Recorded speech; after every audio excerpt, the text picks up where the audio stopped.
म जस्तो मान्छे कैयौं वर्ष जेल बसेको छु, कैयौं पिटाइ खाएको छु, कैयौं यातना गरेछु। हामी खेती गर्यौं शुभामुख महोदय, हामी बाली स्याहार्न सकेनौँ। कहाँनिर कमजोरी भयो? हामी कहिलेसम्म यी कुराहरू बुनेर बस्ने? उडिसामा घटना भयो, प्रकृति लम्सालको सुन्यौँ, उहाँ 20 वर्षकी हुनुहुँदो रहेछ। हामीले के सिक्ने उडिसामा भएको घटनाले? अरू कुरामा अध्यादेश ल्याउने, यो कुरामा म तिमी नेपाली युवाहरूलाई मैले नेपालमै डाक्टर बनाउँछु, नेपालमै इन्जिनियर बनाउँछु, नेपालमै फिलोसफी बनाउँछु, नेपालमै सिओ बनाउँछु। नेपाल सरकारले घोषणा गर्न पर्यो नि। घटना हामीले सही रहने, यसको व्याख्या गरिरहने, हामी सधैँ रोइरहने, हामीले केही पनि नगर्ने। नेपालको पहिचान, नेपालको अस्तित्व, नेपालको गरिमामाथि अमेरिकाका राष्ट्रपति डोनाल्ड ट्रम्पले प्रश्न उठाउनु भयो कि संघीयताका निम्ति 20 मिलियन र जैविक विविधताको लागि 19 मिलियन हामीले दियौँ। This is the fraud. यस्तो शब्द प्रयोग गर्नुभयो। नेपालीहरूको सिट ठाडो पाउने काम हाम्रो सरकारले गर्न पर्यो। अमेरिकाबाट हामीले अरू देशको हेर्दा हातमा हत्कडी, खुट्टामा नेल लगाएर डिपोर्ट गर्दैछ नेपालमा भने हामीले कूटनीतिक प्रयोग गरेर हामीले हाम्रो जनता लिएर आउँछौँ। ती अवैध भए हामी तिलाई नागरिक मान्छौँ, नागरिक सरह लिन्छौँ भनेर एउटा आश्वासन दिन पर्ने भयो सरकारले। यो स्थिति छ। युक्रेनको युद्धमा भारतको प्रधानमन्त्री मोदीजी युक्रेनमा युवाहरूलाई लिन जानुभयो। त्यहाँ जाँदा 50,000 भारतीयहरूले डाक्टर पढ्दो रहेछन्। उहाँलाई फर्केर आएर भन्नुभयो, अब भारतीयहरू अरू देशमा डाक्टर जा पढ्नु नपरोस्, यही व्यवस्था गर। आज भनेका थिए, आज हामीले त्यो गर्न परेन। सरकारले नचाहिने सरकारका नेता बनाऊ, वा मन्त्री बनाऊ, वा प्रधानमन्त्री बनाऊ, वा पक्ष बनाऊ, वा विपक्ष बनाऊ, भाषण गर्दै हिँड्ने। जनतालाई कहाँ दुखेको छ, जनतालाई कहाँ त्यो दुखेको ठाउँमा मलम लगाउनु पर्छ भन्ने कुरामा हामीले छलफल गर्नुपर्छ। कहाँनिर हाम्रो कमजोरी भयो? यो पहिलोचोटि होइन, यो त दोस्रो चोटि हो नि। किन हामी सतर्क भएनौँ? त्यो क्षेत्रको विज्ञहरू के हेरेर बसिरहेका छन्? यो प्रश्न अहिले फेरि हामी सही बाटोमा लाग्ने बेलामा यो प्रश्न उठ्यो। यो किन? उद्योगपतिहरू मिलेर 365 रुपियाँको सिमेन्ट 900 पुर्याइयो। कसरी पुर्याइयो? अब काम हुन थाल्यो भनेर नगर भनेको कि सरकार यसमा मौन धारण गर्छ? यसलाई जुन कुरा चर्को रूपमा उठ्न पर्थ्यो, यसको बारेमा प्रश्न उठेको छ। यसको एग्रिमेन्ट विदेशमा पैसा बुझियो भन्न उठिएको छ भने यो गर्न पाइन्छ? यो पनि तरिका हो। हामीले कहाँनिर दुःख दियौँ? ट्याक्स तिर्न जाँदा दुःख दिएको छ। ट्याक्स तिरिनस् भने ट्याक्स तिरिनस् भन्छ, ट्याक्स तिर्ने गयो भने यो पैसा कहाँबाट ल्याएर तिरिस भन्छ। अर्को बिजनेससित मान्छेसित मिलेर नेपालीहरूलाई दुःख दिन्छ। यो कहाँनिर यस्तो भएको छ? यसको बारेमा छानबिन गर्न पर्यो। सभामुख महोदय मार्फत म सरकारलाई आग्रह गर्न चाहन्छु, नत्र भने यो देश बन्दैन। गोपीको मूल्य 5 रुपियाँ, हरियो काउली ब्रो काउलीको मूल्य 20 रुपियाँ। खेती जनताले गरे उत्पादन पैसा जति बिचौलियालाई, साँठगाँठ बिचौलियालाई। अब त्यो जनताले खेती कसरी गर्छ? अरूसित भिख माग्ने। जो अरूसित मागेपछि ढेपिहाल्छ नि। आज हामीले भन्न पर्दैन, सरकारले पहिचान दिएर अबदेखि मेरो युवाहरू, हाम्रा युवाहरू विदेश पढ्न जान पर्दैन, मैले नेपालमा यही व्यवस्था गर्छु। अबदेखि हाम्रा युवाहरू विदेश जान पर्दैन, हामी यही रोजगारी सृजना गर्छौँ। अबदेखि हाम्रा किसानहरूले पाउने अनुदान बिचौलियाहरूले पाउने छैनन् र हामीले किसानको चाहिने मूल्य निर्धारण गर्दछौँ भन्न पर्दैन। सभामुख महोदय, मेरो यति धारणा हो। अब गरिब, रोग, अशिक्षाले अब जीवन त्याग्ने दिन अबबाट हामीले रोक्नुपर्छ। हामी भाषण मात्रै गर्ने, एकले अर्कालाई आक्षेप मात्रै लाउने, मुलुक जहाँको तै हुने कुराबाट अब हामीले रोक्नुपर्छ। सरकार भएको पहिचान दिन पर्यो। सभामुख महोदय,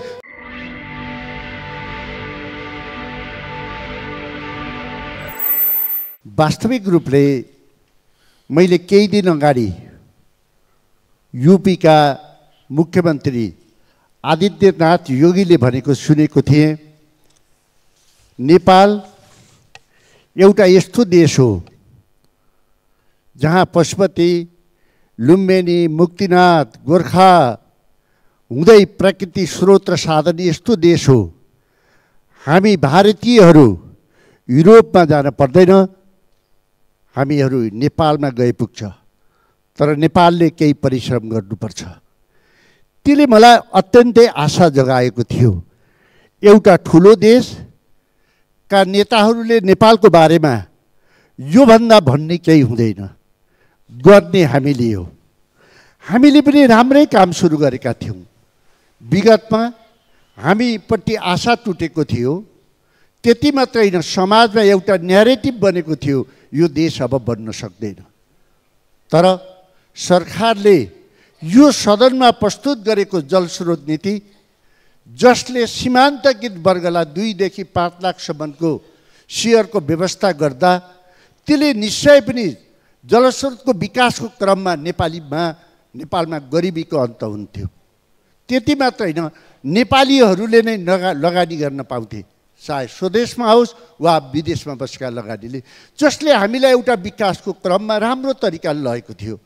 त्यति मात्र होइन, कृषि मन्त्रालयले प्याकको 8 वर्षको र 5 वर्षको कृषि अनुदान लिने, जो किसानका निम्ति दिएको अनुदान काठमाडौँमा बस्ने बिचौलियाको काम गर्ने व्यक्तिहरूले अरबौँ कति खाएका रहेछन् त। त्यसले एउटा हामीलाई सचेत बनाएको थियो र हामीले माग राख्न पाउन पर्थ्यो कि सरकार यो नेपाली जनतालाई ठहेर, किसानलाई ठहेर कसले पैसा लिएर आएको रहेछ, न्यायिक आयोग गठन गरेर त्यो पैसा फिर्ता गरिछियोस् भनेर यो सदनमा छलफल हुन पर्थ्यो। तेस्रो, हामीले अहिले स्वास्थ्यमा पनि हामीले राम्रो काम भएको छ। चौथो, विकास निर्माणमा गाउँ-गाउँमा जाँदा सडकहरू पुलहरू बन्दैछन्, ठेकेदारहरूले हामीले पैसा पाइरहेका छौँ भन्ने एउटा नयाँ वातावरण बन्दै थियो। तर यही क्रममा जाँदा केही राष्ट्रिय केही अन्तर्राष्ट्रिय प्रश्नहरू हामीलाई उठे। फ्रान्सको पेरिसमा भएको फाइनेन्सियल एक्सन टास्क फोर्सले नेपाललाई ग्रे सूचीमा राख्यो। अर्को दुर्भाग्य, कहाँनिर हाम्रो कमजोरी भयो? यो पहिलोचोटि होइन, यो त दोस्रोचोटि हो नि। किन हामी सतर्क भएनौँ? त्यो क्षेत्रको विज्ञहरू के हेरेर बसिरहेका छन्? यो प्रश्न अहिले फेरि हामी सही बाटोमा लाग्ने बेलामा यो प्रश्न उठ्यो। यो किन?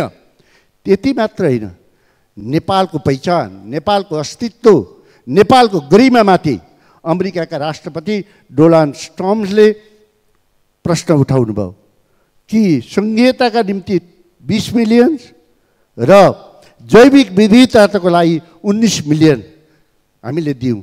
दिस इज द फ्रड, यस्तो शब्द प्रयोग गर्नुभयो। आज यो कहाँ प्रयोग भएको, कहाँ खर्च भएको, यसको बारेमा हामीले चाहिँ छानबिन गर्नु पर्यो र हामीले नेपालीहरूको सिट ठाडो पाउने काम हाम्रो सरकारले गर्न पर्यो। त्यति मात्र होइन सभामुख महोदय, आज नेपालीहरू अनागरिक बन्दैछन् बाध्यताको कारणले, देश छोड्ने हडबडको कारणले, पैसा कमाउने लोभले वा दलालको फन्दामा परेर आज लाखौँ तिरेर बाहिर जाने छ, आज बाहिर जाने अवस्था छ। अब अहिले अमेरिकाबाट हामीले अरू देशको हेर्दा हातमा हत्कडी खुट्टामा नेल लगाएर डिपोर्ट गर्दैछ नेपालमा भने हामीले कूटनीतिक प्रयोग गरेर हामीले हाम्रो जनता लिएर आउँछौँ। ती अवैध भए हामी तीलाई नागरिक मान्छौँ, नागरिक सरह लिन्छौँ भनेर एउटा आश्वासन दिनुपर्ने भयो सरकारले। यो स्थिति छ। सभामुख महोदय, हामी कहिलेसम्म यी कुराहरू बुनेर बस्ने? उडिसामा घटना भयो, हामीले के सिक्ने? उडिसामा भएको घटनाले के दिने? हरेक घटनाले हामीलाई सिकाउन पर्छ नि। हामीसित यति राम्रो प्राकृतिक स्रोत र साधन छ, यति धेरै विद्यालय विश्वविद्यालयका भवनहरू बनेका छन् भने सरकारले भन्नु पर्यो एउटा विश्वविद्यालयमा 1000 भन्दा बढी विद्यार्थीहरू पढ्न जाँदा रहेछन्, 25 देखि 50-30 लाख पैसा तिरेर जाँदै रहेछन् भन्दा हामीले बनाएका भवनहरू खण्डार बन्दैछन्। युवाहरू छैनन् भने सरकारले अध्यादेश ल्याउन पर्यो नि। अरू कुरामा अध्यादेश ल्याउने, यो कुरामा तिमी नेपाली युवाहरूलाई मैले नेपालमै डक्टर बनाउँछु, नेपालमै इन्जिनियर बनाउँछु, नेपालमै फिलोसफी बनाउँछु, नेपालमै सिओ बनाउँछु, नयाँ विश्वमा आएका नयाँ प्रविधिहरू एआईको हब बनाइदिन्छु भनेर नेपाल सरकारले घोषणा गर्न पर्यो नि। घटना हामीले सही रहने, यसको व्याख्या गरिरहने, हामी सधैँ रोइरहने, हामीले केही पनि नगर्ने। त्यसकारण हामीले अब नेपाल सरकारले एउटा आज यो चेत खोलोस्। मैले पहिले पनि यो सदनमा विनम्रतापूर्वक राखेको छु। युक्रेनको युद्धमा भारतको प्रधानमन्त्री मोदीजी युक्रेनमा युवाहरूलाई लिन जानुभयो। त्यहाँ जाँदा 50,000 भारतीयहरूले डाक्टर पढ्दो रहेछन्। उहाँलाई फर्केर आएर भन्नुभयो अब भारतीयहरू अरू देशमा डाक्टर पढ्नु नपरोस्, यही व्यवस्था गर भन्नुभयो। आज भनेका थिए, आज हामीले त्यो गर्न परेन। सरकारले नचाहिने सरकारका नेता भनौँ वा मन्त्री भनौँ वा प्रधानमन्त्री भनौँ वा पक्ष भनौँ वा विपक्ष भनौँ, भाषण गर्दै नि जनतालाई कहाँ दुखेको छ, जनतालाई कहाँ त्यो दुखेको ठाउँमा मलम लगाउनु पर्छ भन्ने कुरामा हामीले छलफल गर्नुपर्छ। त्यो भन्दा हाम्रो चाहिँ नि विकल्प छैन। त्यसकारणले मलाई सरकारसित आग्रह गर्न चाहन्छु सभामुखजी मार्फत अध्यादेश लिएर भए पनि अब मुलुकलाई अगाडि बढाउनका निम्ति सही कुरामा अध्यादेश ल्याउने कुरा गर्नु पर्यो। सभामुख महोदय, म अहिले गाउँमा गएको थिएँ। गाउँका जनताहरूको फरक गुनासो छ। उनीहरू भन्दै थिए आज जनताले हामीले विकास निर्माण सुरु गरिरहेको बेलामा, सडकहरू बनाइरहेको बेलामा, पुलहरू बनाइरहेको बेलामा, ठेकेदारहरूले के 2-4 पैसा पाइरहेको बेलामा उद्योगपतिहरू मिलेर 365 रुपियाँको सिमेन्ट 900 पुर्याइयो। कसरी पुर्याइयो? अब काम हुन थाल्यो भन्न नगर भनेको कि सरकार यसमा मौन धारण गर्छ। यसलाई जुन कुरा चर्को रूपमा उठ्न पर्थ्यो, यसको बारेमा प्रश्न उठेको छ। यसको एग्रिमेन्ट विदेशमा पैसा बुझियो भन्न उठियो छ भने यो गर्न पाइन्छ। यो पनि तरिका हो। विकास निर्माण सुरु भएको बेलामा यत्रो डबल गर्नुहुन्छ। सरकारले मूल्य निर्धारण गरोस्। सिमेन्टको कति मूल्य हो, कति हो निर्धारण गरोस्। यस्तो बर्मलुट हुँदाखेरि सरकार भएको पहिचान दिन पर्यो। सभामुख महोदय, म सरकारसित यो आग्रह गर्न चाहन्छु। दोस्रो, सभामुख महोदय, म गाउँमा गएको थिएँ। किसानले खेती गर्दै थिए, तरकारी उत्पादन गर्दै थिए। गोपीको मूल्य 5 रुपियाँ, हरियो काउली ब्रो काउलीको मूल्य 20 रुपियाँ। खेती जनताले गरे उत्पादन पैसा जति बिचौलियालाई, साँठगाँठ बिचौलियालाई। अब त्यो जनताले खेती कसरी गर्छ? त्यसकारणले यसको बारेमा सरकारले चाहिँ यथार्थ हेरेर तिनको सुरक्षाका निम्ति हामीले काम गर्नुपर्छ भन्ने मलाई लाग्छ।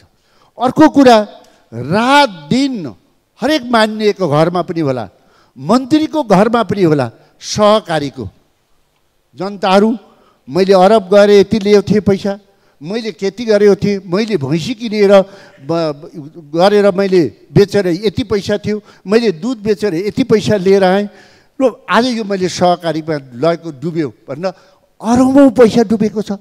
यसको जिम्मा कसले लिने? कसले लिने? त्यसकारण मैले चाहन्छु यो कृषिको अनुदान खानेर यसको सहकारीको लागि अब न्यायिक आयोग गठन नगरिकन र यसको पासपोर्ट, यिनको जग्गाहरू हामीले चाहिँ प्रतिबन्ध नलाइकन हामीले यो पैसा उठाउन सक्दैनौँ। आज जनताले हामीसित सबैले यही प्रश्न गरेका छन्, तिमीले यो कुरा गर र तिमीले यसलाई जनतालाई निकास देऊ, तिमीले यो सदनमा बोल्देऊ, हाम्रो पैसा पाउन पर्यो भनेका छन्। त्यसकारण यो जिम्मेवारी को हुने?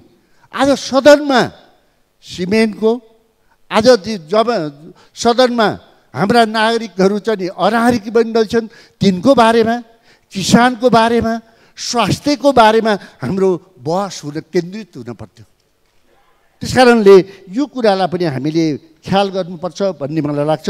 सभामुख महोदय, आज हामी बल्ल बल्ल विदेशीहरूलाई, नेपालीहरूलाई, विदेशीलाई हामीले नेपालमा आउने बाटो बनाउँदै थियौँ। विदेशीहरू आकर्षित हुँदै थिए।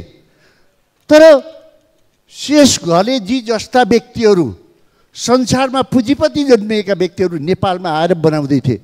आज उहाँहरू किन बिक्री गर्दै हुनुहुन्छ? नेपाल छोड्न किन जाँदै हुनुहुन्छ? मैले सुन्दैछु उहाँले बनाएको होटल अहिले 12 अरबमा बिक्री हुँदैछ अरे। हामीले कहाँनिर दुःख दियौँ? ट्याक्स तिर्न जाँदा दुःख दिएको छ। ट्याक्स तिरिनस् भने ट्याक्स तिरिनस् भन्छ, ट्याक्स तिर्ने गयो भने यो पैसा कहाँबाट ल्याएर तिरिस भन्छ। अर्को बिजनेससित मान्छेसित मिलेर नेपालीहरूलाई दुःख दिन्छ। यो कहाँनिर यस्तो भएको छ? यसको बारेमा छानबिन गर्न पर्यो। सभामुख महोदय मार्फत म सरकारलाई आग्रह गर्न चाहन्छु, नत्र भने यो देश बन्दैन, यो देश बन्न सक्दैन। जनताका बारेमा मुद्दाहरू उठाउनु पर्यो, नत्र भने हामी अगाडि बढ्न सक्दैनौँ। हामी खेती गऱ्यौँ सभामुख महोदय, हामीले प्रजातन्त्र ल्यायौँ। म जस्तो मान्छे कैयौँ वर्ष जेल बसेको छु। कैयौँ पिटाइ खाएको छु, कैयौँ यातना गरेछु। हामी खेती गऱ्यौँ शुभामुख महोदय, हामी बाली स्याहार्न सकेनौँ। कहाँनिर कमजोरी भयो? आज हामीले छलफल गरेनौँ भने हामीले अब अगाडि बढ्न सक्दैनौँ। हामी युवाविहीन हुँदैछौँ भन्छौँ, एयरपोर्टमा युवाहरूको लाइन लाओ भन्छौँ हामीले। त्यसको निकास छ नि शुभामुख महोदय, सरकारमा बसेका मानिसहरूले। अब हिजो हामीले उडिसामा प्रकृति लम्सालको सुन्यौँ, उहाँ 20 वर्ष कि हुनुहुँदो रहेछ। यदि हामीले +2 गरेर होइन, ब्याचलर गरेर हामीले बाहिर जाने अनुमति दिएको भए नेपालको कति पैसा बच्थ्यो? नेपालमा कति क्याम्पसहरू खोल्थे, कति डक्टर बन्थे, कति इन्जिनियर बन्थे, कति म्यानेजमेन्ट बन्थे, कति नर्सहरू बन्थे नि, कति आइटीको स्टुडेन्टहरू बन्थे नि। आज दिँदा नेपालको सम्पत्ति पनि गयो। भर्खर कलिला बच्चाहरू छन्, उनीहरूको रेसिस्ट पावर कम हुन्छ। अमेरिकाको हालत त्यही, गएको युवाको त्यही छ, क्यानाडामा गएको त्यही छ, भारतमा गएको त्यही छ। भए जतिका बच्चाहरू बाहिर गएका छन्। यसलाई सरकारले सुरक्षा गर्नुपर्छ कि पर्दैन? शुभामुख महोदय मार्फत सरकार अलिक गम्भीर बनोस्। आएर कृषिमा उठेका कुरा हुन्, स्वास्थ्यमा कुरा उठेका कुरा हुन्, जलस्रोतमा उठेका कुरा हुन्, वा जेसुकै विषयमा उठा आएर स्पष्ट दृष्टिकोण राख्न पर्यो। आज चाहे कोही पनि नेपालमा बस्न नसक्ने यो बाटोबाट हामीले मुलुकलाई निकास दिनुपर्छ भन्ने मलाई लाग्छ। शुभामुख महोदय, मैले भन्न चाहेँ कि यो मुलुक अब हामी बनाउनुपर्छ, यो मुलुक हामी बनाउन सक्छौँ। शुभामुख महोदय, हामीले हिमालको फेदीमा च्याङ्ग्रा मात्रै पाल्यौँ भने, भेडा मात्रै पाल्यौँ भने 65 लाख पाल्न सक्छौँ। आज संसारको मिडिया त्यहाँ केन्द्रित हुन्छ। त्यसले पश्मिना दिन्छ, त्यसले गलैँचा दिन्छ, त्यसले रोजगारी दिन्छ। नयाँ सोच गर्न पर्दैन? अरूसित भिख माग्ने, जो अरूसित मागेपछि हेपिहाल्छ नि।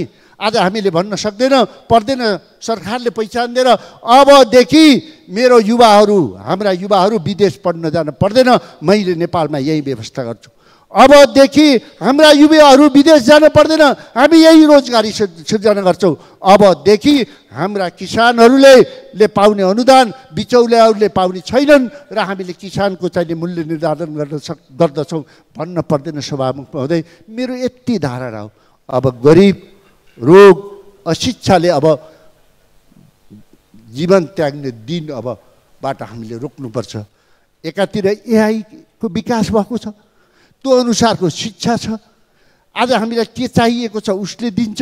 अर्कोतिर हामी भाषण मात्रै गर्ने, एकले अर्कालाई आक्षेप मात्रै लाउने, मुलुक जहाँको त्यही हुने कुराबाट अब हामीले रोक्नुपर्छ। मुलुकमा केही हुँदैछ, स्वास्थ्यको क्षेत्रमा केही हुँदैछ।